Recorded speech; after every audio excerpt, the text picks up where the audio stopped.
नैते श्रुति पार्थ जानन् योगी मुह्यति कश्चन तस्मात् सर्वेषु कालेषु योगयुक्तो भवार्जुन. O Partha, a yogi who knows these two paths is never deluded. Therefore, O Arjuna, be steadfast in yoga at all times. ಹೇ ಪಾರ್ಥ, ಈ ಎರಡೂ ಮಾರ್ಗಗಳನ್ನು ತಿಳಿದು ನಿಜವಾದ ಯೋಗಿಯು ಮೋಹಗೊಳ್ಳುವುದಿಲ್ಲ. ಆದುದರಿಂದ ಅರ್ಜುನ, ನೀನು ಸದಾಕಾಲ ಯೋಗಯುಕ್ತನಾಗಿರು.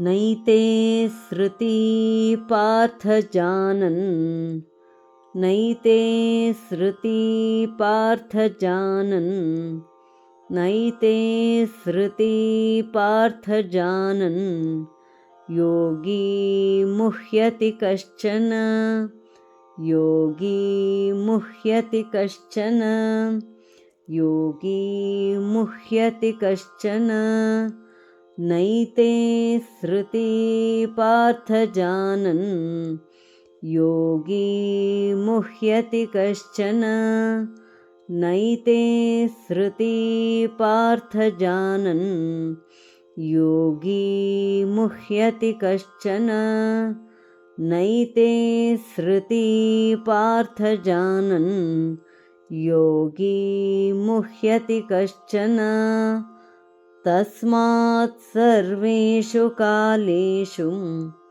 ತಸ್ಮಾತ್ ಸರ್ವೇಷು ಕಾಲೇಷು ತಸ್ಮಾತ್ ಸರ್ವೇಷು ಕಾಲೇಷು ಯೋಗಯುಕ್ತೋ ಭವಾರ್ಜುನ ಯೋಗಯುಕ್ತೋ ಭವಾರ್ಜುನ ಯೋಗಯುಕ್ತೋ ಭವಾರ್ಜುನ ತಸ್ಮಾತ್ ಸರ್ವೇಷು ಕಾಲೇಷು ಯೋಗಯುಕ್ತೋ ಭವಾರ್ಜುನ ತಸ್ಮಾತ್ ಸರ್ವೇಷು ಕಾಲೇಷು ಯೋಗಯುಕ್ತೋ ಭವಾರ್ಜುನ ತಸ್ಮಾತ್ ಸರ್ವೇಷು ಕಾಲೇಷು ಯೋಗಯುಕ್ತೋ ಭವಾರ್ಜುನ.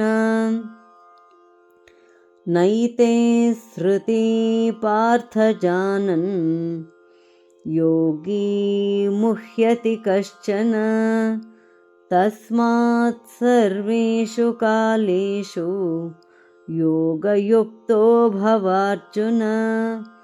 ನೈತೆ ಶ್ರುತಿ ಪಾರ್ಥ ಜಾನನ್ ಯೋಗಿ ಮುಹ್ಯತಿ ಕಶ್ಚನ ತಸ್ಮಾತ್ ಸರ್ವೇಷು ಕಾಲೇಷು ಯೋಗಯುಕ್ತೋ ಭವಾರ್ಜುನ. ನೈತೆ ಶ್ರುತಿ ಪಾರ್ಥ ಜಾನನ್ ಯೋಗಿ ಮುಹ್ಯತಿ ಕಶ್ಚನ ತಸ್ಮಾತ್ ಸರ್ವೇಷು ಕಾಲೇಷು ಯೋಗಯುಕ್ತೋ ಭವಾರ್ಜುನ.